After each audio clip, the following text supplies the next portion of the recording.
नमस्कार, मैं आस्था Thakur. Rewanchal news express में आप सभी का स्वागत है। 2023 विधानसभा चुनाव की तारीख जैसे जैसे नजदीक आ रही है वैसे वैसे तैयारियां जोर पकड़ रही हैं। चुनाव को लेकर जिला निर्वाचन अधिकारी एवं कलेक्टर रीवा प्रतिभा पाल लगातार अधिकारियों के साथ बैठक कर रही हैं, चुनाव की तैयारी की समीक्षा कर रही हैं। इधर रीवा जिले में 6 और मऊगंज मिला ले तो 8 विधानसभा सीटें हैं जहाँ विधानसभा चुनाव होने हैं। ऐसे में सभी क्षेत्रों में व्यवस्थित व शांतिपूर्वक मतदान करने के लिए संबंधित अधिकारियों को दिशा निर्देश दिए गए हैं।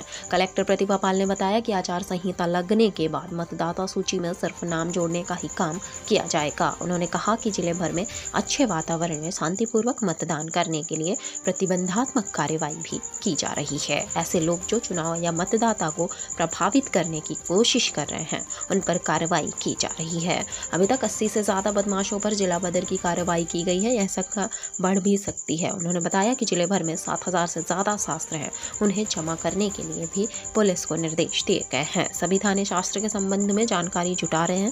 साथ ही जिले की 2 सीमाएं हनुमान और सुहागी पर चेक पोस्ट बनाया गया है, जहां पुलिस आरडीओ फॉरेस्ट की संयुक्त टीम लगाई गई है। चुनाव को देखते हुए बॉर्डर मीटिंग भी की गई है। कलेक्टर ने कहा कि आचार संहिता लगने के साथ शासकीय दीवारों, बिल्डिंग, खंभों सहित अन्य स्थान पर लगाए गए पोस्टर, बैनर भी हटाने की कार्यवाही की जाएगी। और क्या कुछ जानकारी दी है, आइए सुनते हैं। की तैयारियों को लेकर के लगातार अपनी दिशा निर्देश बैठकों का कार्यक्रम चल रहा है। आज सभी आरओज की, सभी एसडीएम्स की 2-3 मुख्य विषयों को लेकर के बैठक ली गई और इसी के माध्यम से उनको बताया गया। नंबर 1 कि आने वाले समय में जब आचार संहिता जिस दिन लग जाती है उस दिन से हम लोग फॉर्म 7 और फॉर्म 8 नहीं ले सकते हैं, यानी किसी के भी नाम जोड़ने और नामों में करेक्शन होने के नए फॉर्म नहीं लिए जा सकेंगे, जबकि फॉर्म 6 जिसमें नाम जोड़े जाते हैं मतदाता सूची में लगातार जारी रहेगा। दूसरा जो इम्पोर्टेंट विषय था कि इलेक्शन की तैयारियों को लेकर के जो प्रतिबंधात्मक कार्रवाइयाँ करनी है, यानी ऐसे लोग जो आने वाले समय में इलेक्शन की गतिविधियों को प्रभावित कर सकते हैं, मतदाताओं को कहीं प्रभावित कर सकते हैं, तो ऐसे लोगों की प्रतिबंधात्मक कार्रवाइयाँ 107-16 की, 110 की लगातार सभी जगह संपन्न हो और निपट जाएँ, इन पर ध्यान दिया गया है। साथ ही जिला बदर के ऐसे केसेस जिनमें जो केस प्रस्तुत होने हैं वो जल्दी प्रस्तुत हो जाएँ ताकि उनमें भी आदेश करके उनकी भी कार्रवाई किया जा सके। इसके अतिरिक्त जो तैयारियाँ हैं, चाहे वो जो शस्त्रों का जमा किया जाना है, तो जिला स्तर पे एक स्क्रीनिंग कमेटी बनी है। जितने भी शस्त्र जिले भर में हैं, 7000 से ऊपर हैं, उनका सभी का कौन से शस्त्र जमा होने हैं और कौन से शस्त्रों को एग्ज़ेम्प्ट किया जाना है।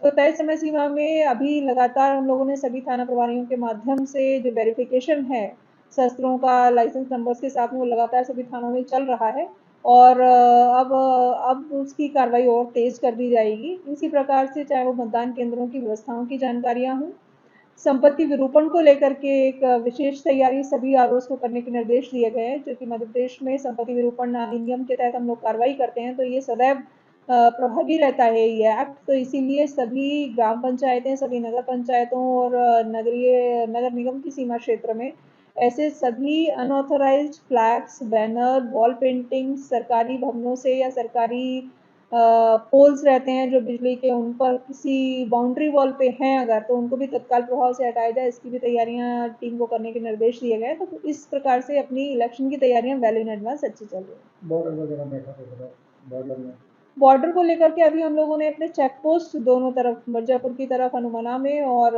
प्रयागराज की तरफ चाक घाट सोहागी में भी चालू कर दिए हैं। और ये जो चेक पोस्ट हैं वो जॉइंट चेक पोस्ट हैं। इसमें एक्साइज की टीम, पुलिस की टीम, आरटीओ, फॉरेस्ट, इन सभी टीम्स को एक साथ लगाया गया है ताकि और प्रभावी कार्रवाइयां हम लोग इस बार कर सकें।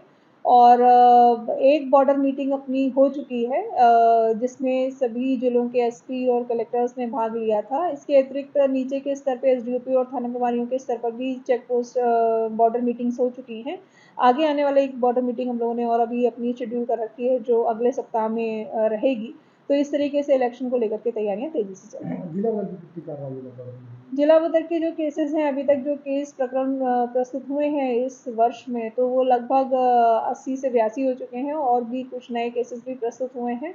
तो प्रकरणों पर विचार करके उन पर निर्णय किया जाएगा। इलेक्शन की दृष्टि से लगातार प्रतिबंधात्मक कार्रवाइयां, अन्य कार्रवाइयां हम लोग तेजी से कर रहे हैं। आचार संहिता लगने की मैडम?